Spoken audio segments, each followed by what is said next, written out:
Greetings, this is Warrior King, and the time has come for the lions and the lioness to tell their own story.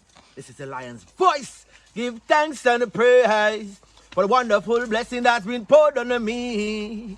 Give thanks and praise. Jah use a yet an instrument to set the people free. Jah give her the powers to chant. Jah give her the powers to chant. Ras Tafari, the lion's voice. This is Mama Thea of Asli Pure, and when I want to hear the story from the lion and the lioness, I listen to Lion Voice with Ras Kwasi Bonsu. And give thanks to ones like the Kwasi who always in there to not only sharing the vision, but to help create the vision. And it really started when we first, were bringing youth to Ghana in 2004, 2003, 2004, and we saw the beauty and the connection that Ghana had for us as African people, and I specifically, knowing that this was a place that we saw as really the embodiment of heaven on earth. Because as we talk about heaven on earth, it's not a pie in the sky, it's a reality. And so we saw that we could bring a vision forward and have a sample of what that can look like, what heaven can look like. And it took us over 20 years to build. And I would also say we didn't start building it mentally in 2009 when the structures went up. We started building it when we first began to research and learn about Mama Africa and get the inspiration of His Imperial Majesty of creating, this new paradigm, this new way of thinking, this new way of living for people of African descent. So we give thanks that in 2022, after 3 years of building, we were able to open Kazi. And as I was telling one this past month, 2022 was our opening and 2025 was our grand opening. The year is 1892, and the land of Ethiopia has been experiencing 4 years of terrible famine and drought. They call it the Kikuken, or the evil days. At least 1/3 of the human population and 90% of the cattle have died. The hyenas have feasted on so many carcasses that they have become overweight and barely able to move. Just when the people could take no more of the evil days, a woman named Scheril is giving birth in a place called Ergersa Gora. This is her 9th attempt to bring forth new life. Her previous 8 attempts only resulted in deaths. Will this child live? Thankfully, a healthy baby boy is born. His first cries are drowned by thunder and lightning flashes across the night sky. The heavens open up and torrential rain starts to fall. Ethiopia's drought is over, and the baby boy is given the name Tafari, meaning one to be feared or respected.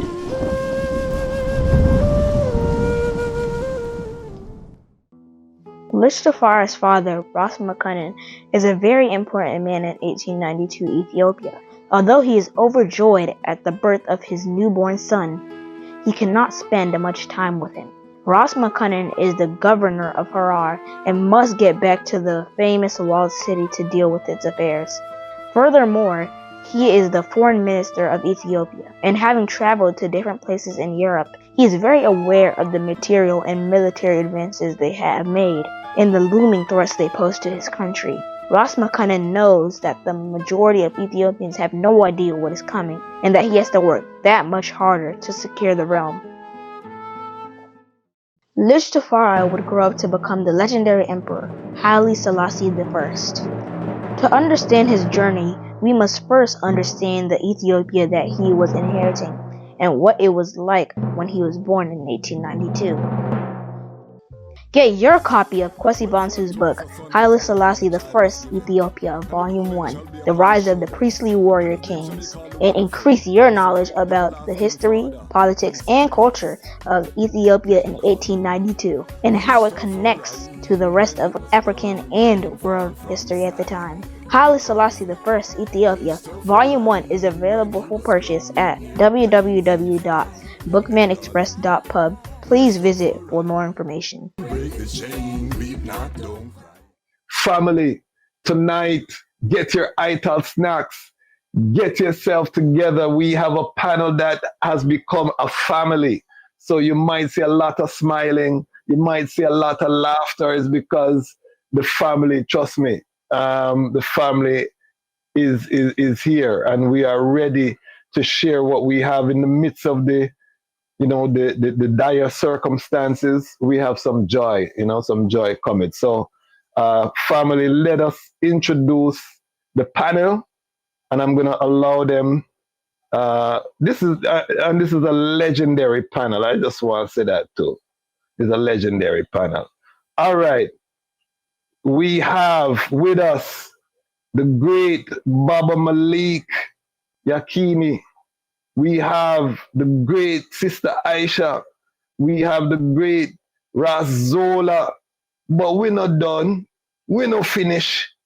We have the great Scheril Murray Powell.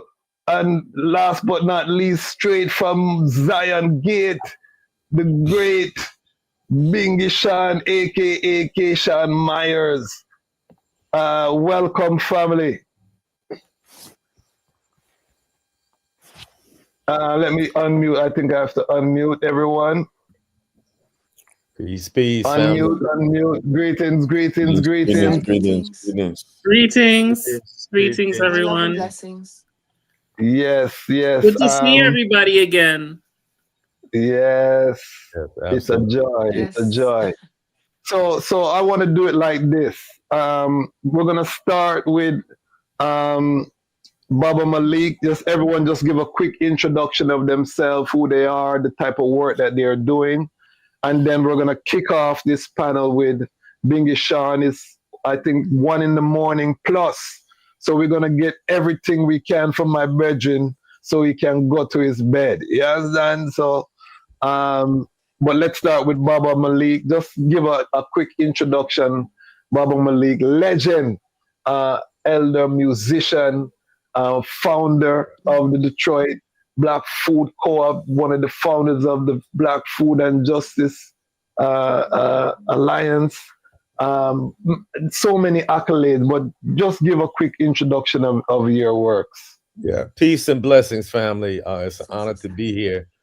And I was one of the co-founders of the Detroit Black Community Food Sovereignty Network and one of the co-founders of the National Black Food and Justice Alliance. But I stepped down from my formal positions about a year ago. And so I'm in a kind of transitional period, moving from leading an organization to charting what the next part of my life is about. Okay. And I know for sure that food sovereignty work on the African continent, as well as throughout other parts of the African diaspora, is heavy in defining what this next period of my life looks like. So in that regard, the visit to Kazi was monumental, on several levels. Give thanks. And there is here to keep us honest, Baba. Baba Malik is not a Rastafari. He's a Pan-African. He knows reggae music. He knows us, but he's here to keep us honest, because I don't want our Pan-African family to say the Rasses are smoking a lot of ganja and that's why they think it's heaven on earth. And I want Baba Malik to keep us honest tonight. All right, Baba? That's a big task. I got some of my teachers on this line. I got Ras Xola and Ras Cashawn. It's like, that's some heavyweights, Well, just keep us. They're Rastafari, so I just want someone to make sure that when we're talking about Kazi and all of this glowing language, we have someone that, not from a Rastafari, but from a Pan-African, because your Pan-African credentials are many. The work speaks for itself. So I just want the to keep us honest, So I'm playing fair, family, globally. All right. Ras Xola, give us your introduction. You're no stranger to the platform. Well, I give thanks to the Almighty, Karmawi Haile Selassie, and I give thanks to my ancestors. I'm so honored to be on this panel and to be having this conversation. I am presently now the Executive Director of the Black Food Sovereignty Alliance in Toronto. And basically, the work that I do within that capacity is outreach into community to bring the African Canadian community, specifically in Toronto and at large across Canada, to start looking at the state of food insecurity for people of African descent and the solution of having a Black food sovereignty agenda. So, speaking of the Kazi experience, it's going to be very much of a pleasure for me on many levels. As I said, on Ras Tafari, the Black community, and Mama Africa as examples, because for me, looking over the work that Malik doing, that Cashawn doing, that I doing within North America is very outstanding. It's a new way of how we as people of African descent looking at how we handle our solutions. More intentional, more sovereign. It's governance. Give thanks, and I love to be here with Scheril, Sister Aisha, Binghi Shan, give thanks. Give thanks, give thanks. Binghi Shan, there is no stranger to this platform either. One of my, bona fide brethren family. I can't even call him a brethren again. Please introduce thyself. Yeah, first of all, we give thanks to His and Her Majesty for life, health, and strength. Give thanks to be on the Lion Voice. My voice probably sounded a little crackly. I literally just woke up. I had to take a little 2-hour nap, so I'm up. But it was important to be here. But I give thanks to currently be the executive director of Habesha Incorporated, helping Africa by establishing schools at home and abroad. Also a founding member of the Atlanta Black Food Sovereignty Collective, and also the executive director of the Kweku Andoh Sustainability Institute in Ghana, West Africa. We had the pleasure of hosting all of the family members on the screen in Ghana. I can say both on a personal and a professional level, it has been the highlight of the capstone of my life and my career. To host over 50 people that I love and respect here in Ghana for almost 3 weeks, and for the work that we were able to do together, the healing, the joy that we had during that time was unmatched. So give thanks again to Judge Mach and the Lions Voice Network for providing this platform. And again, it's a pleasure and an honor for us to be on this panel with my esteemed comrades, elders, and guests. Give thanks, give thanks. And we're gonna kick it off with Binghi Shan after we do the intros. The next guest, international president of the Ethiopian World Federation, also the president of Local 12. I joined the EWF, inspired by the works of this sister, and I'm now a proud member of Local 12. But we all know as Rastafari, when it comes to the Pan-African credential of His Imperial Majesty Emperor Haile Selassie I, Ethiopian World Federation, disproves, a lot of the naysayers that were saying Haile Selassie, was catering to Europeans, that, he sold out the cause during the Italian invasion, 1936-37. He establishes the EWF for the Black peoples of the world. And now we have the international president here with us. Please introduce thyself and esteemed cannabis attorney. Go ahead. Yes, greetings. Thank you so much for the lead up to the introductions. I'm Scheril Murray Powell, Esquire. I'm a cannabis agricultural dietary supplement, trades, psychedelics, and regulatory attorney.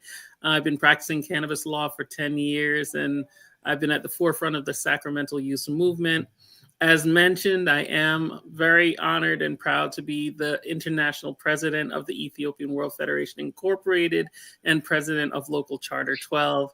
I enjoyed my Kasi experience just I couldn't help smiling seeing everybody on the screen. My roommate, Sister Aisha, and all the experts, the quality and caliber of people, you know, the best in the world. I'm not going to say best in the Black people of the world, the best in the world.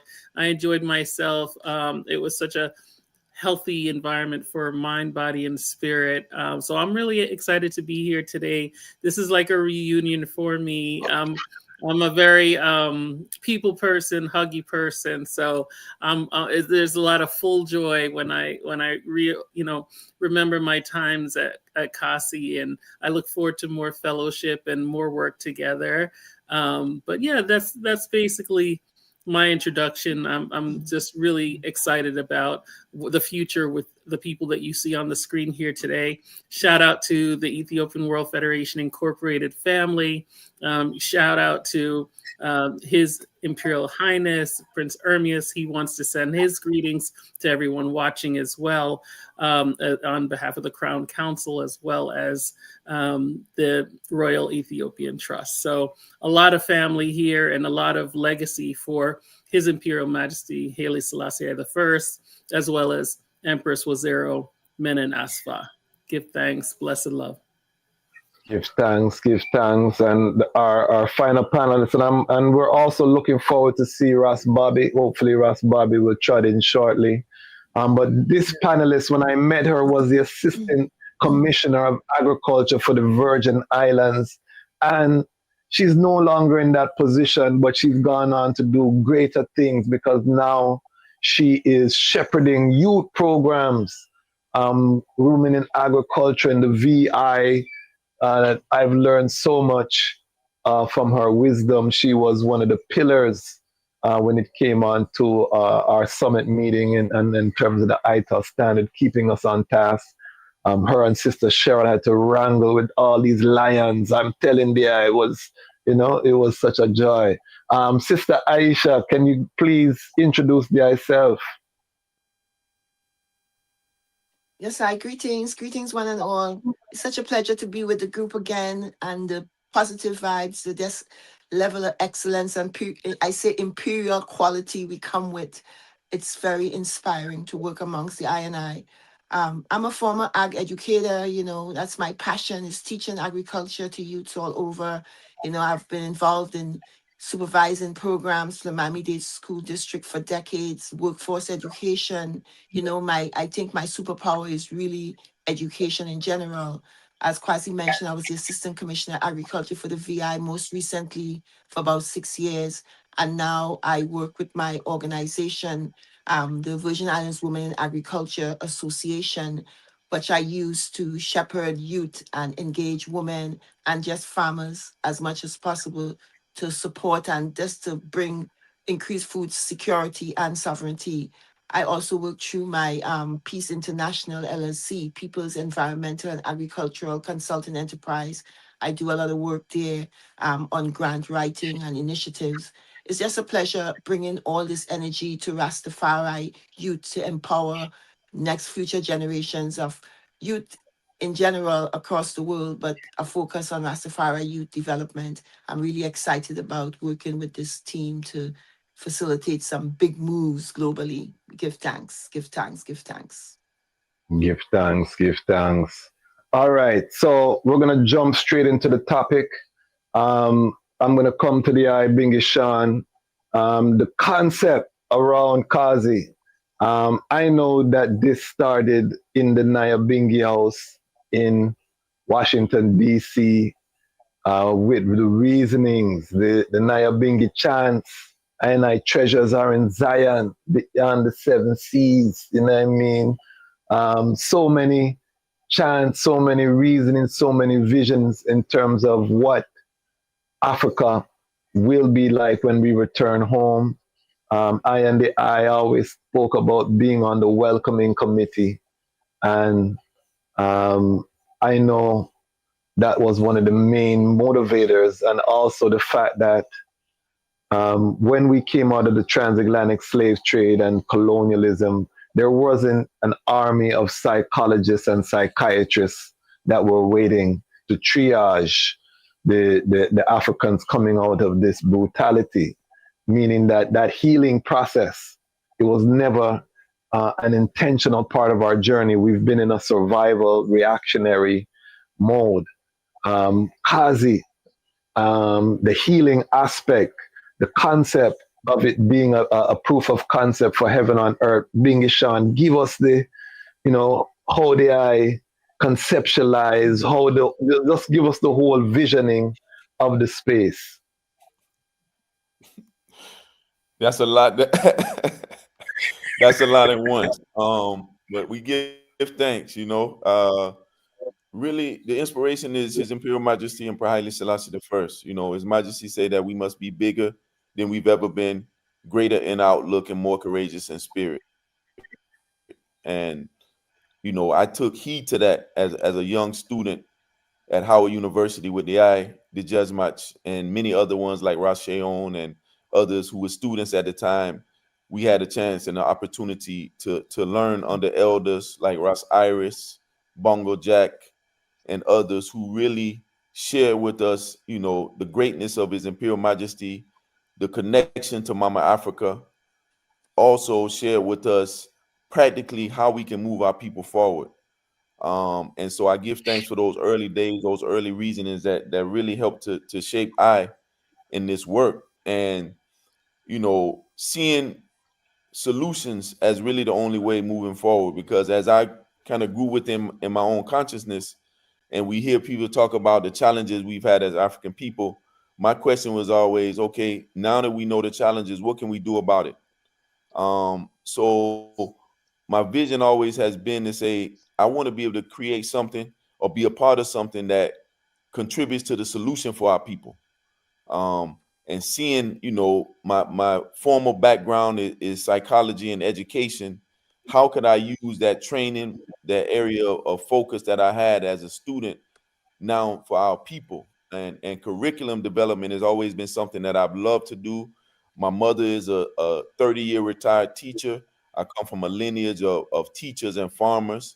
So really bringing those two passions together, those two lineages together, and seeing how can we create, a space on earth that really can focus on our education, our healing, tie in everything as it relates to loving the land and connecting to the earth. And so Kazi is really that 20-year vision, over 20-year vision of how we see and what we can bring forward a contribution to the solutions for our people. And I give thanks, it wasn't me alone who built the space or helped to design and conceptualize the space. So I have to give thanks to our team, particularly to Javon, who was very, very instrumental from the early days of Habasha up till now, and who is, I'll say it on record, is the #1 international plant-based vegan Ital chef in the world. She has been by my side since that time at Howard University and before, and give thanks to ones like the Kwasi, who always in there to not only sharing the vision, but to help create the vision. And it really started when we first, were bringing youth to Ghana in 2004, 2003, 2004, and we saw the beauty and the connection that Ghana had for us as African people, and I specifically, knowing that this was a place that we saw as really the embodiment of heaven on earth. Because as we talk about heaven on earth, it's not a pie in the sky, it's a reality. And so we saw that we could bring a vision forward and have a sample of what that can look like, what heaven can look like. And, it took us, over 20 years to build. And I would also say it wasn't, we didn't start building it mentally in 2009 when the structures went up. We started building it when we first began to research and learn about Mama Africa and get the inspiration of His Imperial Majesty of creating, this new paradigm, this new way of thinking, this new way of living for people of African descent. So we give thanks that in 2022, after 3 years of building, we were able to open Kazi. And as I was telling one this past month, 2022 was our opening and 2025 was our grand opening when we had our family from all over the world to join us So we give thanks again just for all the esteemed guests that are on the line, who brought so much joy to my life. Ones would see me moving around and taking care of business, and I made sure to tell everyone who was there. They would ask, "Hey, any help you need?" I say, "No, you a servant. We're here to serve you now." So it was beautiful to be able to serve the servants this past October, man, and we give thanks and looking forward to what we'll build from that.